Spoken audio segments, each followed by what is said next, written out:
Thank you, Mr. Chairman. Chairman Powell, welcome back. I want to start off by talking about China's economic growth. Maybe I should say China's economic growth, in quotes. They've reported most recently 6.5% growth. That's down from most of the last 30 years, but still probably somewhat inflated. In fact, Michael Pettis at the Carnegie Endowment for International Peace says that Chinese industrialists and economists find it hard to find any economic sector in China enjoying any growth. He had a few findings that I found to be quite interesting. First, GDP is not a particularly useful measure for determining Chinese growth because they have such massive investments in non-productive activities.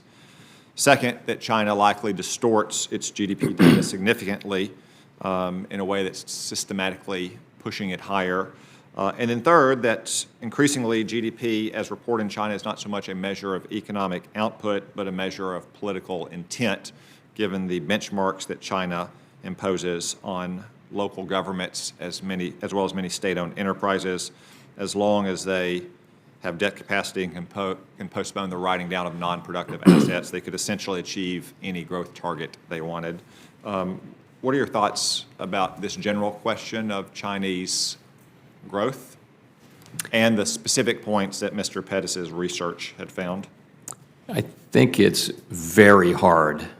I certainly feel that it's very hard to understand China.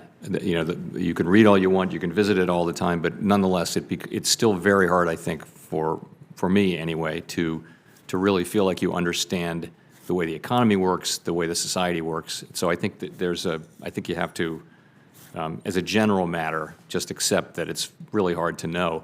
I think on economic data in particular, we don't, I'm familiar with Michael Pettis and his research and all that, but we haven't taken a view as an institution about that. I think a couple of things are worth noting. One is that, it may be that there's more information in the change than there is in the level, if you know what I mean. Another is that we've noticed here in the last few years that the volatility of their economic reports has declined substantially, which just kind of suggests a little bit more management.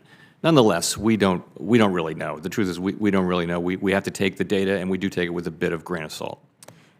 You spend at the Federal Reserve, and you're many capable economists there, a lot of time looking at a lot of underlying indicators and statistics, try to assess the direction of our economy.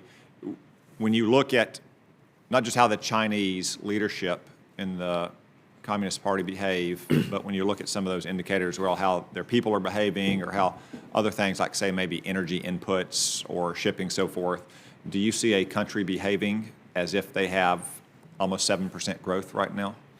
It's hard to say. I would say that one thing that's notable is that they have not responded with massive stimulus to this current situation. They've had, obviously, over a longer period of time, growth has been slowing from 3 decades of 10% as an economy matures, and I think they're trying to manage that decline. They did put an awful lot of stimulus to work after the financial crisis, and that supported their growth. I think they have been much more cautious and careful. They have a deleveraging campaign, as I'm sure you know, that's been going on now for 1 or 2 years, and they haven't really backed away from that. And that's part of, by the way, I think that is part of the global slowdown, actually, is trying to at least stop debt from growing inside China, where they have unusually high debt as a society for any emerging market nation. So I would say that they're behaving relatively thoughtfully and responsibly in response, they appear to be, in response to this current slowdown. All right, thank you. My time has expired.